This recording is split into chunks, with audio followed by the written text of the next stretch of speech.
सावल के YouTube channel में आपका स्वागत है। आज आपको बताएंगे चना के बारे में। चना आपको मालूम है एक तरह की दाल होती है जो कि पल्सेस या लेग्यूम के ग्रुप में आती है।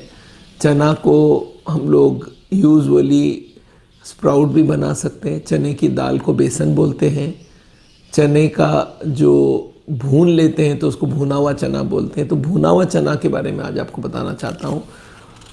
भुना हुआ चने में उसकी अगर कवर रहती है तो उसमें काफ़ी फ़ायदा होता है, और जब से उसकी कवर हटा लेंगे तो उसमें काफ़ी नुकसान हो जाएगा। ये बात आपको जानना पड़ेगा। तो भुना हुआ चना हर वक्त सोचिए उसके छिलके के साथ ही रह ले तो अच्छा है।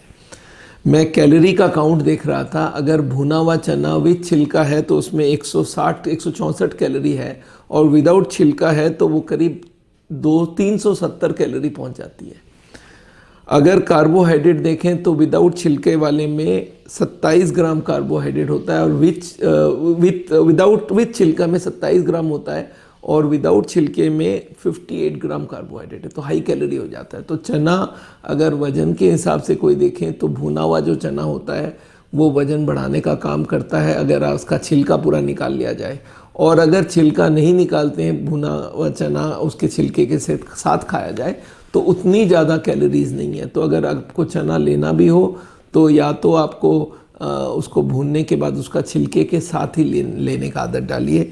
चना में प्रोटीन बहुत अच्छा क्वांटिटी में होता है, पर अगर छिलके के साथ रहते हैं तो फाइबर इतनी बढ़ जाती है। तो फाइबर उसको प्रोटीन से ज़्यादा इम्पोर्टेंट हो जाता है। फाइबर अगर आप देखेंगे भुना हुआ चना विद छिलका है उसमें 7.5 ग्राम फाइबर होता है 100 ग्राम में, और बिना अगर छिलके का हो तो 1 ग्राम हो जाता है। मतलब 6 ग्राम 100 ग्राम में 6 ग्राम फाइबर कम हो जाती है। तो इसलिए आप कोशिश करिए फाइबर आपको मालूम है क्या क्या काम करता है। फाइबर से कोलेस्ट्रॉल कम होती है, फाइबर से वजन कम होता है, फाइबर हमारे डाइजेशन में, कैंसर प्रिवेंशन में काम में आती है, कब्जियत को दूर करता है। तो फाइबर बहुत बढ़िया है। अच्छा, फैट भी याद रखिए इसमें कम होता है। यूजुअली अगर आप विद छिलका वाला लेंगे तो 2.5 ग्राम फैट होगा, और अगर विदाउट छिलका लेंगे तो 5 ग्राम फैट होगा। तो एनीवे, अब चना की फ़ायदा बता दूं। चना प्रोटीन का बहुत बढ़िया सोर्स है। तो प्रोटीन के लिए आप चना ले सकते हैं, और इसमें आयरन काफ़ी होता है, फोलिक एसिड होती है, बीटा कैरोटीन होती है। तो ये आपके बॉडी में काफ़ी फ़ायदा करता है। ये आपका खून का एनीमिया में भी काम में आता है, और इसमें सबसे बढ़िया बात है डायबिटीज़ के लिए बहुत अच्छा है। इसकी ग्लाइसीमिक इंडेक्स बहुत कम होता है। तो चना अगर आपको डायबिटिक लोगों को हम बोलते हैं आटे के संग चना मिला लो तो काफ़ी अच्छी बन जाएगी। आपका आटे का वैल्यू कम हो जाएगा। आटा में कार्बोहाइड्रेट बहुत ज़्यादा होता है। अगर चना मिला लिया जाए उसमें आटे में तो डायबिटीज़ के लिए बहुत अच्छा माना जाता है।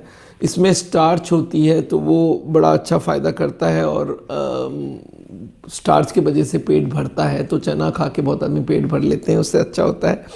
चना को उगा के स्प्राउट बना के खाया जा सकता है, पर वो भुना हुआ नहीं, बिना भुना हुआ चने में लिया जा सकता है।